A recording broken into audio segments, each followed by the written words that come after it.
Priestley from Devil Wears Prada, Michael Scott from The Office, Mr. Burns from The Simpsons. We may enjoy the portrayal of bad bosses in movies and on TV shows, but in real life, they can be a pain and cause a lot of grief outside of work too.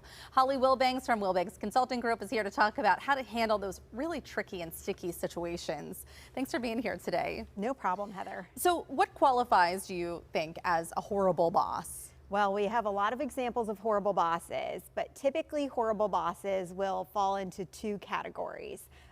One is the category of somebody who is temperament horrible, and then we have sort of work ethic or strategy horrible as well.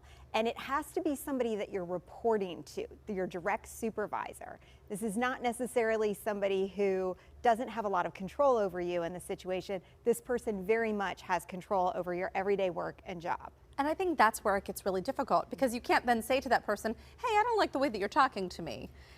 That's so true. Right. And a lot of times it's very hard to say, this behavior is inappropriate, right? It takes a lot of confidence, it takes a lot of guts to say that to somebody who's technically overseeing you, right? Right. So let's talk about some examples and how we can handle each one of them. So in terms of temperament, right? A lot of temperament horrible bosses are people who are either really passive, they're not engaging with you, maybe they come off as unfriendly or not caring. But that would be sort of a bad temperament boss. But then on the flip side, we've got the horrible bosses who they are all up in your space. Yeah. They might be yelling, screaming, actually saying horribly mean things to you. Right. So there's a spectrum of sort of temperament bosses that your horrible boss might be on. And then of course, we also have sort of work ethic issues. And this is not necessarily work ethic in terms of they're not trying hard. In a lot of cases, we see these bosses actually trying really hard. It's just not productive. They're being a lone wolf. And what does that mean?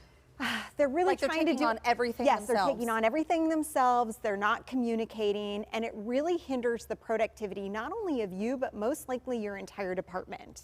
And then we also see the bosses who are micromanaging, right? These are the people who might be delegating everything to you and your team members. They have insanely high standards. They're constantly checking in on you, and reality is just not within their scope. So what do you do if you find yourself in any of these situations? Because, you know, if you care deeply about your work, or maybe even if you're just there for the paycheck, you're going to carry some of that home with you, that stress and grief. It is very hard to deal with a horrible boss. And one of the things we encourage our clients to do is first take a look at themselves just to clear the air. Are they contributing to this in any way? Right. And a lot of times the answer is they're not. They're doing everything right. So if you're doing everything right, try to figure out what's causing your boss to be like this.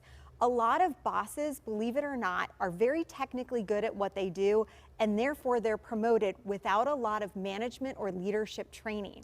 Right. It's very possible that this person was never given the right toolkit by their employer to be a good boss to you. They may have things going on at home too, you just never know. But if they're just a horrible boss, then that's when you may want to say to yourself, it's time to document, maybe get in touch with HR, an employment attorney, and perhaps even a counselor for yourself to get some coping mechanisms just to get through the horrible situation. I mean, it can be really, truly awful. And even in the scenario that you were talking about, where maybe they weren't given the right tools or they didn't receive the proper training to be in that management or leadership role, there's really nothing you can do as an employee to fix that, can you? Not very much. If you feel comfortable saying to your boss, look, I don't think this is necessarily working for you, me, or the team. Can we maybe try to look at a way to work this better? If you think they're receptive to thinking of it that way, you can try to start that conversation. A lot of times, horrible bosses just think they're right. Yeah. And so it may be a situation of you either have to try to figure out how else you're going to reach that horrible boss, move somewhere else within the company if that's an option, or think about your exit strategy. Yeah, it might be time for that if nothing is going to change the situation there. All right, thank you so much, Holly. And Holly is actually sticking around, so don't go anywhere.